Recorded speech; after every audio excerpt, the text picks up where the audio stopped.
সকাল সকাল মেয়েদের কাজ সেরে আবার ছেলেদের কাজেও লেগে পড়ি। মুরগি কাটতে বসে পড়েছি। মুরগিটা ছিল আমাদের খামারেরই মুরগি, মানে ছোট্ট খামার যেখানে একটা মুরগি অসুস্থ হয়ে যায়। আমরা ওটাকে রাতেই জবাই করে রেখে দিই। তো এখন সকাল সকাল কেটে বেছে পরিষ্কার করে নিচ্ছি।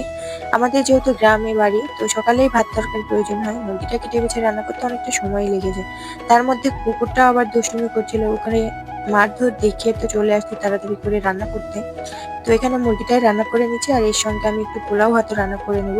তো মুরগিটা আমি দুরকম ভাবে রান্না করেছি, একটু ঝোল ঝোল টাইপ আর একটু কষা কষা করে। এদিকে রান্না বান্না শেষ করে দেখো ধান ধরে নিচ্ছি। আলহামদুলিল্লাহ ১ বিঘার ধান আমরা প্যাকেটজাত করেছি, আর ১ বিঘার ধান আজকে মলে নেব। তো এই দেখো ঘরটাতে আমরা পলটা রেখে দিচ্ছি, আলহামদুলিল্লাহ এই ঘরটাও পলে ভরে যাবে। এদিকে সবার ধান মলা দেখে আমার ভীষণ ইচ্ছে করছিল, তো এখানে আমিও ধান ধরে নিলাম। তো সবাই কিন্তু ভয় পেয়ে গিয়েছিল, কারণ এই কাজটা আমি কখনোই করিনি। সবাই ভেবেছিল আমার কোনো ক্ষতি হয়ে যাবে।